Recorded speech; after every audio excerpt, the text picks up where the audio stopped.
வணக்கம். இது உங்களின் கதைச்சரம் சேனல். இன்று நாம் காணவிருப்பது கல்கி அவர்களின் சிவகாமியின் சபதம் என்ற நாவலின் 4ஆம் பாகம், சிதைந்த கனவு. அதிகாரம் 11. வாதாபி பெரும் போர். வெகு காலமாக இல்லாத வழக்கமாக அஜந்தாவில் கலை விழா நடந்து அரைகுறையாக முடிவுற்று 1 மாதத்திற்கும் மேல் ஆயிற்று. அந்த 1 மாதமும் வடக்கே இருந்து வாதாபியை நோக்கி விரைந்து வந்த சலுக்க சைனியத்திற்கும் தெற்கே இருந்து படையெடுத்து வந்த பல்லவ சைனியத்திற்கும் ஒரு பெரிய போட்டி பந்தயம் நடந்து கொண்டிருந்தது. வாதாபியை முதலில் யார் அடைவது என்கிற அந்த விரைவு பந்தயத்தில் பல்லவ சைனியமே வெற்றியடைந்தது.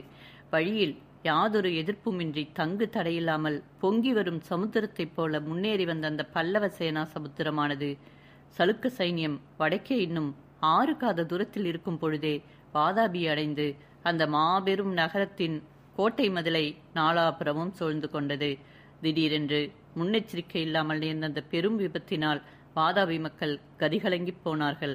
புலிகேசி சக்கரவர்த்தியின் வீர சௌரிய பாராக்கிரமங்களையும் அவருடைய புகழானது கடல்களுக்கு அப்பாலுள்ள தூர தூர தேசங்களிலெல்லாம் பரவி இருப்பதையும் எண்ணி பெருமிதத்துடன் இருந்த வாதாபியின் மக்கள் தங்கள் நாட்டின் மீது இன்னொரு நாட்டு அரசன் படையெடுத்து வரக்கூடும் என்று கனவிலும் கருதவில்லை. சற்றும் எதிர்பாராத சமயத்தில் களங்கமற்ற வானத்திலிருந்து விழுந்த பேரிடி போல வந்த பல்லவ படையெடுப்பவர்களுக்கு பிரமிப்பையும் திகைப்பையும் உண்டாக்கியது. நகரில் அச்சமயம் சக்கரவர்த்தி இல்லை என்பதும் கோட்டை பாதுகாப்பிற்கு போதுமான சைனியமும் இல்லை என்பதும் ஜனங்கள் எல்லோருக்கும் தெரிந்திருந்தன. இதனால் நகரமாந்தரில் பெரும்பாலோர் என்றும் அறியாத பீதிக்கு உள்ளாயினர். பௌத்தர்களிடம் விரோத பாவம் கொண்டிருந்த சமணர்கள், சைவர்கள், சாக்தர்கள் ஆகியோர் அஜந்தா கலை விழா உண்மையிலேயே பௌத்தர்களின் சதி ஆலோசனை சூழ்ச்சி என்று பேசிக்கொண்டார்கள். பொதுமக்களின் கோப தாக்குதலுக்கு உள்ளாகாமல் பௌத்த விகாரங்கள், பௌத்த மடங்கள் ஆகியவற்றை காப்பாற்றும் பொருட்டு வாதாபி கோட்டை தலைவன் பீமசேனன் மேற்படி விகாரங்களுக்கும் மடங்களுக்கும் விசேஷ காவல் போட வேண்டியதாக இருந்தது. அதோடு ஜனங்களின் பீதியை போக்கி தைரியம் ஊட்டுவதற்காக சக்கரவர்த்தியிடமிருந்து அவசர தூதர்கள் மூலமாக வந்த திருமுக ஓலையை வாதாபி நகரின் நாற்சந்திகளிலெல்லாம் தளபதி பீமன் வாசிக்க பண்ணியிருந்தான். சக்கரவர்த்தி அந்த திருமுகத்தில் நர்மதை கரையிலுள்ள மாபெரும் சலுக்கர் சைனியத்துடன் தாம் வாதாபியை நோக்கி விரைந்து வந்து கொண்டிருப்பதாகவும், வேங்கி நாட்டிலிருந்து இன்னொரு பெரும் சைனியம் வந்து கொண்டிருப்பதாகவும், ஒருவேளை தாம் வருவதற்குள்ளே பல்லவ சைனியம் வாதாபியை அடைந்து முற்றுகையிட்டு விட்டால் அதற்காக நகர மக்கள் மனம் கலங்க வேண்டாம் என்றும், பல்லவ சைனியத்தை நிர்மூலம் செய்து வாதாபியை கூடிய சீக்கிரம் முற்றுகையிலிருந்து விடுதலை செய்வதாகவும் உறுதி கூறியிருந்தார். மேற்படி திருமுகத்தை நாற்சந்திகளில் படிக்க கேட்ட பிறகு வாதாபி மக்கள் ஒருவாறு பீதி குறைந்து தைரியம் பெற்றார்கள். நர்மதை நதிக்கரையில் இருந்த சலுக்க பெரும்படையுடன் புலிகேசி சக்கரவர்த்தி வாதாபிக்கு 4 காத தூரத்தில் வந்து சேர்ந்த பொழுது தமக்கு முன்னால் பல்லவ சைனியம் வாதாபி அடைந்து கோட்டையை சூழ்ந்து கொண்டது என்ற விவரம் அறிந்தார். உடனே பிரயாணத்தை நிறுத்தி கொண்டார்.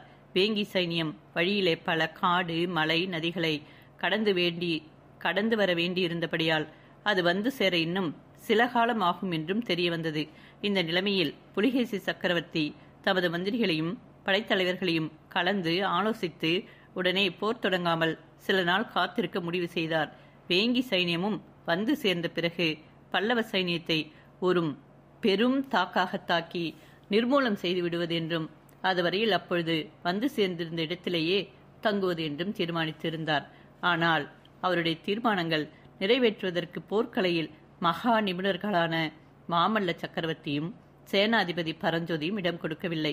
முதலிலே வாதாபி கோட்டையை தாக்குவதா அல்லது புலிகேசின் தலைமையில் உள்ள சலுக்க பெரும்படையை தாக்குவதா என்ற விஷயம் பல்லவ சேனை தலைவர்களின் மந்திர ஆலோசனை சபையில் விவாதிக்கப்பட்டது. அந்த காரியம் வாதாபியை கைப்பற்றுவதே அல்லாமல் உடனே கோட்டையை தாக்க வேண்டும் என்று மானவன்மரும் அச்சுதவர்மரும் அபிப்பிராயப்பட்டார்கள்.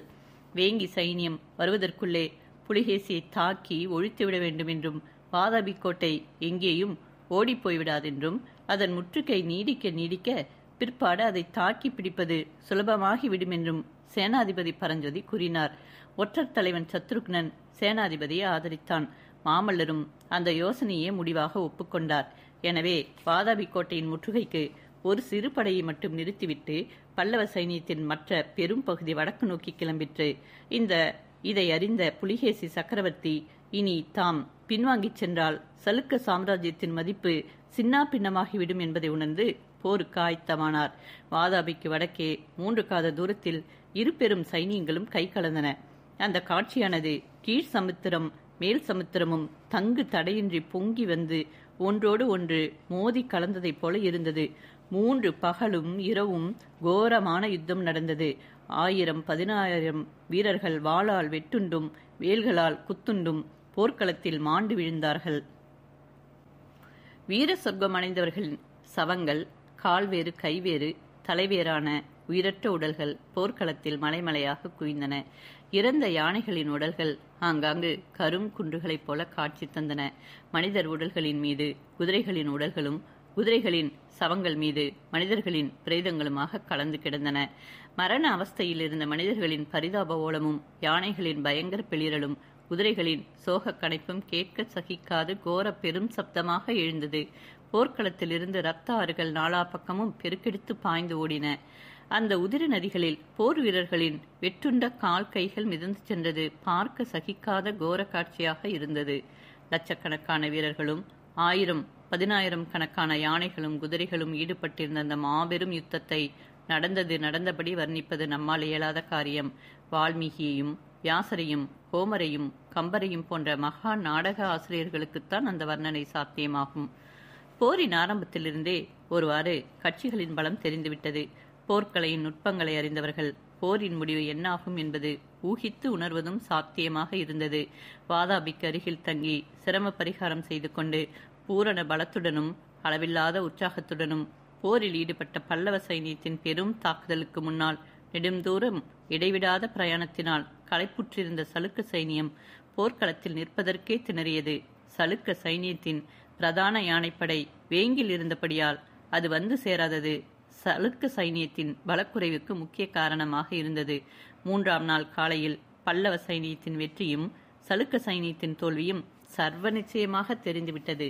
அன்று மத்தியானம் சலுக்க தளபதிகளும் மந்திரிகளும் புலிகேசி சக்கரவர்த்தியை சூழ்ந்து கொண்டு சாம்ராஜ்யத்தின் நன்மைக்காக அவர் பின்வாங்கிச் சென்று எங்கேயாவது ஒரு பத்திரமான இடத்தில் வேங்கி சைனியம் வந்து சேரும் வரையில் காத்திருக்க வேண்டும் என்று வற்புறுத்தி சொன்னார்கள். அதைத் தவிர வேறு வழியில்லை என்பதைக் கண்டு சக்கரவர்த்தியும் அதற்கு சம்மதித்தார். சேதமாகாமல் மீதமிருந்த குதிரைப்படையின் பாதுகாப்புடன் அன்றைய தினம் அஸ்தமித்ததும் சக்கரவர்த்தி பின்வாங்கிச் செல்ல வேண்டும் என்று முடிவு செய்யப்பட்டது. ஆனால் மேற்படி முடிவை காரியத்தில் நிறைவேற்ற அன்று சாயங்காலம் ஒரு பெரும் இடையூறு ஏற்பட்டது. மானவர்மரால் விசேஷ போர் பயிற்சி அளிக்கப்பட்டிருந்த பல்லவ களிற்றுப்படையை கடைசியாக உபயோகிப்பது என்று வைத்திருந்து அன்று சாயங்காலம் ஏவிவிட்டார்கள். 5000 மந்தகஜங்கள் துதிக்கைகளிலே இரும்பு உலக்கையை பிடித்து சுழற்றி கொண்டு சலுக்கர் குதிரைப்படை மேல் பாய்ந்த பொழுது பாவம் அந்த குதிரைகள் பெரும் பீதியடைந்து நாலாபுறமும் சிதறி ஓடின. அந்த குதிரைகளை விட வேகமாக எஞ்சியிருந்த சலுக்க வீரர்கள் ஓடினார்கள். அவ்விதம் புறம் காட்டி ஓடிய சலுக்க வீரர்களை பல்லவ வீரர்கள் துரத்தி கொண்டு ஓடினார்கள். அந்த 3ஆம் நாள் இரவு முழுவதும் ஓடுகிற சலுக்க வீரர்களை பல்லவ வீரர்கள் துரத்தி சென்று வேட்டையாடுதல் நடைபெற்று கொண்டிருந்தது. மறுநாள் சூரிய உதயமான பொழுது 3 தினங்கள் கடும் போர் நடந்த பயங்கர யுத்த களத்தில் இறந்து போன சலுக்கரின் உடல்களைத் தவிர உயிருள்ள சலுக்கர் ஒருவராவது காணப்படவில்லை. வெற்றி முரசுகள் முழங்க, சங்கங்கள் ஆர்ப்பரித்து ஒலிக்க, ஜெய கோஷங்கள் வான அளாவ, ஒரே கோலாகலத்துக்கு மத்தியில் பல்லவ சக்கரவர்த்தியும் அவருடைய தளபதிகளும் ஒருவருக்கொருவர் வாகை மாலை சூடியும் வாழ்த்து கூறியும் பல்லவ சேனை அடைந்த மாபெரும் வெற்றியை கொண்டாடினர். எனினும் அவ்வளவு கோலாகலமான கொண்டாட்டங்களுக்கு மத்தியில் அவர்களுடைய உள்ளத்தில் ஒரு சிறு கவலை குடிக்கொண்டிருந்தது. அது சலுக்க சக்கரவர்த்தி புலிகேசின் கதி என்னவாயிற்று என்ற கவலைதான். வாதாபி சக்கரவர்த்தி போர்க்களத்தில் இறுதி வரை நின்று போராடி உயிரிழந்து விழுந்து வீர சொர்க்கம் அடைந்தாரா, அல்லது சலுக்க வீரர் பலர் புறங்காட்டி ஓடிப்போனதைப் போல அவரும் ஓடிவிட்டாரா என்பது தெரியவில்லை. போர்க்களத்தில் அவர் விழுந்திருந்தால் மாபெரும் சக்கரவர்த்திக்குரிய மரியாதைகளை அவருடைய உடலுக்கு செய்து கௌரவிக்க வேண்டும். ஒருவேளை அவர் ஓடிப்போயிருந்தால் மறுபடியும் படை திரட்டி கொண்டு போருக்கு வரக்கூடும் அல்லவா? இப்படி நடந்திருக்குமா அப்படி நடந்திருக்குமா என்று வெகு நேரம் விவாதித்த பிறகு அதை பற்றி மேலும் விவாதிப்பதில் பயனில்லை என்ற முடிவு ஏற்பட்டது. சத்ருக்னனுடைய தலைமையில் போர்க்களமெல்லாம் நன்றாக தேடி பார்த்து புலிகேசின் உடல் கிடைத்தால் எடுத்து வருவதற்கு ஏற்பாடு செய்துவிட்டு மாமல்லரும் மற்றவர்களும் வாதாபியை நோக்கி திரும்பினார்கள். பிக்ஷுவின் சபதம். வாதாபி கோட்டைக்கு வெளியே சற்று தூரத்தில் காபாலிக மதத்தாரின் பலிபீடம் இருந்தது என்பதை நேயர்கள் அறிவார்கள். வாதாபி பெரும் போர் முடிவுற்றதற்கு மறுநாள் இரவு அந்த காபாலிகர் பலிபீடத்திற்கு சமீபத்தில் ஒரு பயங்கர சோக நாடகம் நடைபெற்றது.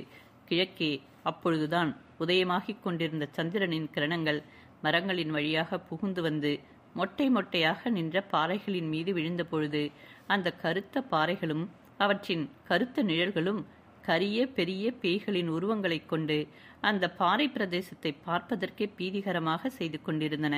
பாறைகளின் ஓரமாக சில சமயம் நிழல்களில் மறைந்தும் சில சமயம் நிலா ஒளியில் வெளிப்பட்டும் ஒரு கோரமான பெண் உருவம் வந்து கொண்டிருந்தது.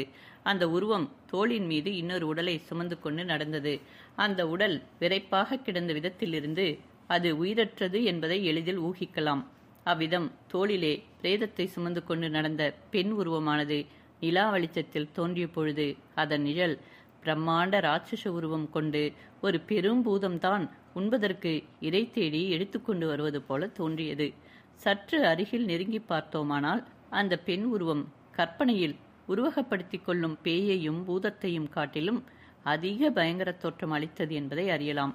கருத்த தடித்த தோளும் குட்டையான செம்பட்டை மயிரும் அனலை கக்கும் கண்களுமாக அந்த பெண் உருவம் காவியங்களில் வர்ணிக்கப்படும் கோர ராட்சசிகளை பெரிதும் ஒத்திருந்தது. ஆனால் அந்த பெண் பேய் தன் தோளில் போட்டுக்கொண்டு சுமந்து வந்த ஆண் உருவம் அத்தகைய கோரமான உருவமல்ல, ராஜகலை பொருந்திய கம்பீர முகத்தோற்றம் கொண்டது. அது யார்? ஒருவேளை மேற்கூறிய கோர ராட்சசி ஒரு பாறையின் முனையை திரும்பிய பொழுது எதிரில் யாரோ வருவது கண்டு திடுக்கிட்டு தயங்கி நின்றாள். அவள் திடுக்கிட்டதற்கு காரணம் என்ன? பயமா? அவளுக்கு கூட பயமுண்டா? அல்லது வேறு ஏதேனும் காரணமா? எதிரே வந்த உருவம் சிறிதும் தயங்காமல் மேலும் வந்து கொண்டிருந்தது. அருகில் நெருங்கி வந்ததும், ரஞ்சனி, நீதானா என்று புத்த பிக்ஷுவின் குரல் கேட்டது. அந்த கோர ராட்சசியின் பெயர் ரஞ்சனி என்று அறிந்து நமக்கு வியப்பு உண்டாகிறதல்லவா? ஆயினும் அந்த பெண் ஒரு காலத்தில் ரஞ்சனி என்னும் அழகிய பெயருக்கு உரியவளாக, பார்த்தவர் கண்களை ரஞ்சிக்க செய்பவளாக, அவர்கள் உள்ளத்தை மோகிக்க செய்பவளாகத்தான் இருந்தாள். அவளை இம்மாதிரி கோர வடிவம் கொண்ட காபாலிகையாகச் செய்தவர் புத்த பிக்ஷுதான் என்பதை முன்னமே அவருடைய வாய்மொழியினால் தெரிந்து கொண்டிருக்கிறோம். பிக்ஷுவின் குரலை கேட்டதும் காபாலிகையின் திகைப்பு இன்னும் அதிகமானதாக தோன்றியது. கற்சிலை போல ஸ்தம்பித்து நின்றவளை பார்த்து புத்த பிக்ஷு மறுபடியும், ரஞ்சனி, இது என்ன? ஏன் இந்த மௌனம்? எங்கே போய் வேட்டையாடிக் கொண்டு வருகிறாய் என்று கேட்டார். காபாலிகையின் திகைப்பு ஒருவாறு நீங்கியதாக தோன்றியது. அடிகளே, நிஜமாக நீங்கள்தானா என்று கேட்டாள். அவளுடைய கடினமான குரலில் வியப்பும் சந்தேகமும் தொனித்தன. இது என்ன கேள்வி? நான் தானா என்பதில் உனக்கு என்ன சந்தேகம் வந்தது? என்னை தவிர இந்த நள்ளிரவில் உன்னை யார் தேடி வருவார்கள்? உன் குகையில் உன்னை தேடி காணாமல் எங்கே போயிருக்கிறாய் என்று பார்க்க கிளம்பினேன். அது என்ன? யார் உன் தோளில்? எந்த பாவியின் பிரேதத்தை சுமந்து வந்திருக்கிறாய்? இப்பொழுதெல்லாம் உனக்கு நல்ல வேட்டை போல் இருக்கிறது. இவ்விதம் பிக்ஷு சொல்லிக் கொண்டு வந்த பொழுது காபாலிகை தான் இத்தனை நேரமும் தோளில் சுமந்து கொண்டிருந்த உடலை தொப்பென்று கீழே போட்டாள். நல்ல வேடிக்கை என்று சொல்லிவிட்டு கோரமாக சிரித்தாள். என்ன வேடிக்கை? இந்த சவத்தை எங்கே கண்டு எடுத்தாய் என்று பிக்ஷு கேட்டார். அடிகளே, தங்களை நினைத்து 2 காத தூரம் கண்ணீர் விட்டு அழுது கொண்டே நடந்து வந்தேன். அவ்வளவும் வீணாக போயிற்று என்றாள் காபாலிகை. கண்ணீர் விட்டாயா? என்னை நினைத்து ஏன் கண்ணீர் விட வேண்டும்? இது என்ன வேடிக்கை என்றார் பிக்ஷு. பெரிய வேடிக்கைதான். அந்த வேடிக்கையை ஆரம்பத்திலிருந்து சொல்லுகிறேன் கேளுங்கள் என்று காபாலிகை ஆரம்பித்தாள். யுத்த வேடிக்கை பார்ப்பதற்காக சென்றிருந்தேன். போர்க்களத்துக்கு கொஞ்ச தூரத்தில் இருந்த ஒரு குன்றின் உச்சியிலிருந்து பார்த்து கொண்டிருந்தேன். அப்பப்பா, என்ன யுத்தம், என்ன சாவு, எத்தனை நரபலி! காபாலிகர் இங்கே மாதம் ஒரு தடவை வந்து ஒரு நரபலி கொடுக்கிறார்களே, இது என்ன பிரமாதம்! அங்கே லட்சோப லட்சம் மனிதர்களையும் 1000 10,000 யானைகளையும் குதிரைகளையும் பலி கொடுத்தார்கள். 3 நாள் இரவும் பகலும் பலி நடந்தது. கடைசியில் ஒரு கட்சியார் ஓடவும் இன்னொரு கட்சியார் துரத்தவும் ஆரம்பித்தார்கள். யாரை யார் துரத்துகிறார்கள் என்று கூட நான் கவனிக்கவில்லை. எங்கே என்னை பிடித்துக் கொள்வார்களோ என்று பயந்து ஓட்டம் பிடித்தேன். இன்று பகலெல்லாம் காட்டில் ஒளிந்து ஒளிந்து வந்தேன். சாயங்காலம் ஆன பொழுது பின்னால் ஒரு குதிரை ஓடி வரும் சப்தம் கேட்டது. என்னை பிடிக்கத்தான் யாரோ வருகிறார்கள் என்று மேலும் வேகமாக ஓடினேன். கொஞ்ச நேரம் குதிரையும் தொடர்ந்து ஓடி வந்தது. நன்றாக இருட்டியதும் யார்தான் என்னை பிடிக்க வருகிறார்கள் என்று பார்ப்பதற்காக ஒரு மரத்தின் பின்னால் மறைந்து நின்றேன். என்னை துரத்தி வந்த குதிரை திடீரென்று கீழே விழுந்தது. அதன் மேல் இருந்த மனிதனும் அப்படியே கிடந்தான். எழுந்திருக்கவில்லை. அருகிலே சென்று பார்த்தபொழுது குதிரை மரண அவஸ்தையில் இருந்தது. அதன் மேலிருந்த மனிதன் கிடந்த மாதிரியிலிருந்து அவன் இறந்து போய் வெகு நேரம் ஆகியிருக்க வேண்டும் என்று தோன்றியது. அவன் கால்கள் குதிரையின் கடிவாளத்தில் மாட்டிக்கொண்டிருந்தபடியால் கீழே விழாமல் தொங்கிக் கொண்டே வந்திருக்க வேண்டும் என்று தெரிந்தது. குனிந்து அவன் முகத்தை பார்த்தேன். தங்களுடைய முகம் மாதிரி இருந்தது. நான் பைத்தியக்காரிதானே, தாங்கள்தான் என்று நினைத்து தோளில் போட்டுக்கொண்டு அழுது கொண்டே வந்தேன். அப்பொழுது புத்த பிக்ஷுவுக்கு திடீரென்று ஏதோ ஒரு எண்ணம் தோன்றியிருக்க வேண்டும். சட்டென்று கீழே குனிந்து தரையில் கிடந்த உடலில் முகத்தை நிலா வெளிச்சத்தில் உற்று பார்த்தார்.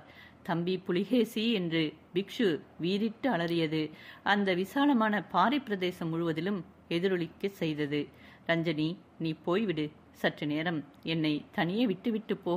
இங்கு நில்லாதே என்று பிக்ஷு விம்மலுடன் சொன்னதை கேட்டு காபாலிகை பயந்து போய் அங்கிருந்து விலகிச் சென்று பாறையின் மறைவில் நின்றாள். பிக்ஷு கீழே உட்கார்ந்து புலிகேசின் உடலை தமது மடியின் மீது போட்டுக்கொண்டார். தம்பி, உனக்கு இந்த கதியா? இப்படியா நீ மரணமடைந்தாய்? இந்த பாவினால் அல்லவா நீ இந்த கதிக்கு உள்ளாக நேர்ந்தது என்று சொல்லிவிட்டு பிக்ஷு தமது மார்பிலும் தலையிலும் மாற்றி மாற்றி அடித்துக் கொண்டார். ஐயோ தம்பி, உனக்கு நான் துரோகம் செய்துவிட்டதாக எண்ணிக்கொண்டே அல்லவா நீ இறந்து போனாய். என் உயிருக்கு உயிரான சகோதரனுக்கு, தாயின் கர்ப்பத்திலே என்னோடு 10 மாதம் கூட இருந்து பிறந்தவனுக்கு நான் துரோகம் செய்வேனா? மாமல்லனை பயங்கரமாக பழி வாங்குவதற்காக அல்லவா நான் சூழ்ச்சி செய்தேன். அதை உன்னிடம் சொல்வதற்கு முடியாமல் இப்படி நடந்து விட்டதே. மறுபடியும் பிக்ஷு தமது மார்பில் ஓங்கி அடித்துக்கொண்டு சொன்னார். பாழும் பிக்ஷுவே, உன் கோபத்தில் இடிவிழ, உன் காதல் நாசமாக போக உன் சிவகாமி சிவகாமி என்ன செய்வாள்? தம்பி, உனக்கு நான் துரோகம் செய்யவில்லை. நம் தேசத்திற்கும் நான் துரோகம் செய்துவிடவில்லை. அன்றைக்கு அஜந்தாவில் நீயும் நானும் கொஞ்சம் பொறுமையாக மட்டும் இருந்திருந்தோமானால் இம்மாதிரி விபரீதம் நேர்ந்திராதே. இந்த யுத்தம் நடக்கவே நான் விட்டிருக்க மாட்டேனே. பல்லவ நாட்டார் அத்தனை பேரையும் பட்டினியால் சாக பண்ணியிருப்பேனே. மாமல்லனையும் உயிரோடு பலி கொடுத்திருப்பேனே. ஐயோ, இப்படியாகிவிட்டதே. பிக்ஷு புலிகேசின் உடலை மடியிலிருந்து மெதுவாக எடுத்து கீழே வைத்தார். எழுந்து நின்று இரு கைகளையும் வானத்தை நோக்கி தூக்கி கொண்டு பாறை மறைவில் இருந்த காபாலிகைக்கு கூட ரோமம் சிலிர்க்கும்படியான அலறுகின்ற குரலில் உரக்க கூவினார். தம்பி புலிகேசி, உன் மரணத்துக்கு பழி வாங்குவேன். புத்த பகவானின் பத்ம பாதங்களின் பேரில் சத்தியம் செய்கிறேன். கபாலம் ஏந்தும் சம்ஹார ருத்திரன் தலைமீது ஆணையிட்டுச் சொல்கிறேன். இரத்த பலி கேட்கும் சக்தி பத்திரகாளியின் பேரில் சத்தியம் வைத்து சபதம் செய்கிறேன். உன்னை கொண்டவர்களை பழி வாங்குவேன். காபாலிகையின் காதல். வானை நோக்கி கைகளை தூக்கி பல தெய்வங்களின் பேரில் ஆணையிட்டு சபதம் செய்த பிக்ஷு மறுபடியும் கீழே உட்கார்ந்து புலிகேசியின் உயிரற்ற உடலை எடுத்து தம் மடியின் மீது வைத்து கொண்டார். தம்பி, நீ சாகவில்லை. இத்தனை நாளும் நாம் ஓருயிரும் 2 உடலுமாக வாழ்ந்து வந்தோம். இப்பொழுது உயிரைப் போல உடம்பும் ஒன்றாகிவிட்டோம். என் உயிரோடு உன் உயிர் ஒன்றாக கலந்துவிட்டது. இனிமேல் நீதான் நான், நான் தான் நீ. 2 பேர் இல்லை. இவ்விதம் உருகி கனிந்த குரலில் கூறிவிட்டு புத்த பிக்ஷு தமது தேகம் முழுவதும் குலுங்கும்படியாக விம்மி விம்மி அழுதார். சுயப்பிரங்கையை அறவே இழந்து சோக கடலின் அடியில் அவர் ஆழ்ந்து விட்டார் என்று தோன்றியது. இரவு விரைவாக சென்று கொண்டிருந்தது. சந்திரன் மேலே மேலே வந்து கொண்டிருந்தது. பாறைகள் மரங்களின் நிழல்கள் வர வர குட்டையாகிக் கொண்டு வந்தன. நெடுநேரம் பாறை மறைவில் நின்று காத்து கொண்டிருந்த காபாலிகை கடைசியில் பொறுமை இழந்தாள். மெதுவாக பாறை மறைவில் இருந்து வெளிப்பட்டு மெல்ல மெல்ல அடிமேல் அடி வைத்து நடந்து வந்தாள். பிக்ஷுவின் பின்புறத்தில் வந்து நின்று அவருடைய தோள்களை லேசாக விரல்களால் தொட்டாள். புத்த பிக்ஷு திடுக்கிட்டு திரும்பி பார்த்தார். ரஞ்சனி, நீதானா என்றார். ஆம், நான் தான் என்றாள் காபாலிகை. இன்னும் நீ போகவில்லையா? போகச் சொல்லி ஆஞ்ஞாபித்தால் போய்விடுகிறேன். வேண்டாம், இரு. இந்த பெரிய உலகில் என் பேரில் அன்பு உடையவள் நீ ஒருத்திதான் இருக்கிறாய். என் பேரில் அன்பு கொண்டவர் ஒருவருமே இல்லையே. ரஞ்சனி, ஏன் இப்படி சொல்லுகிறாய்? நான் ஒருவன் இல்லையா என்றார் பிக்ஷு.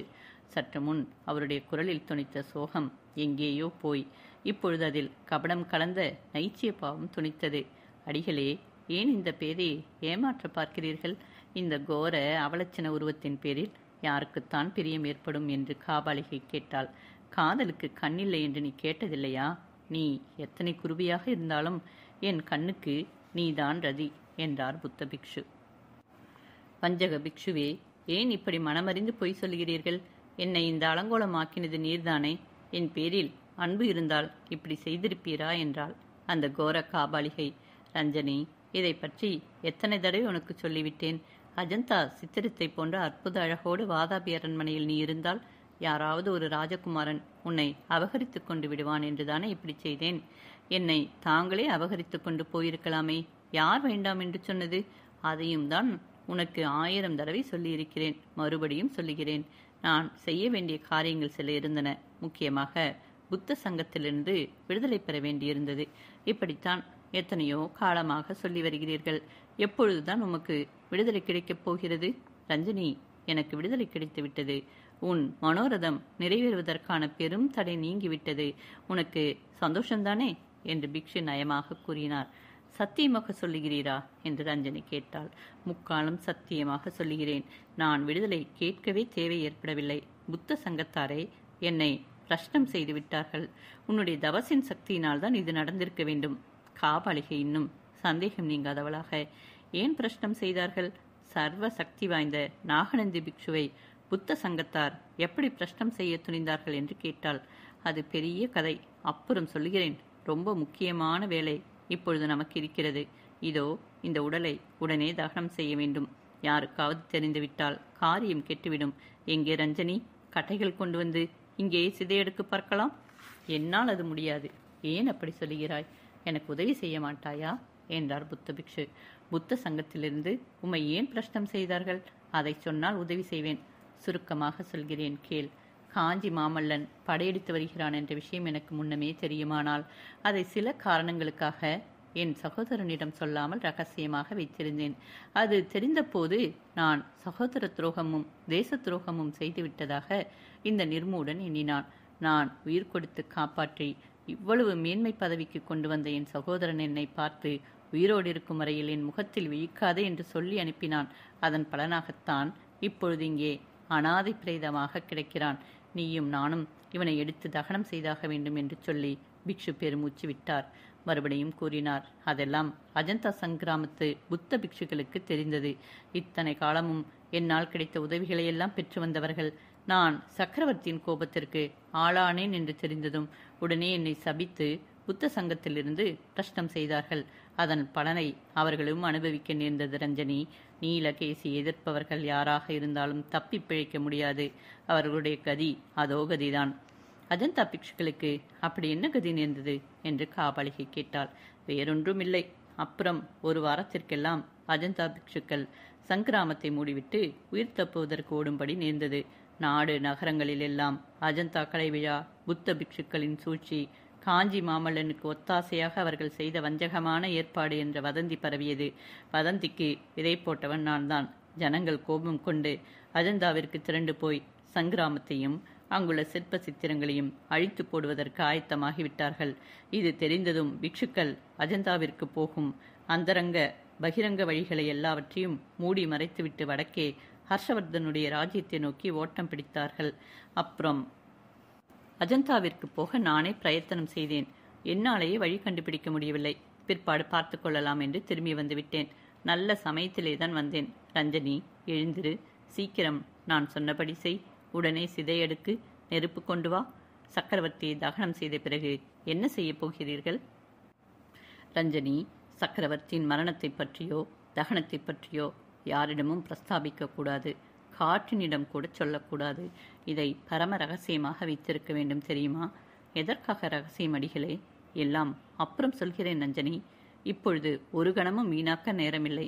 வஞ்சக பிக்ஷுவே, நீர் ஒன்றும் சொல்ல வேண்டியதில்லை. காரணம் எனக்கே தெரியும்.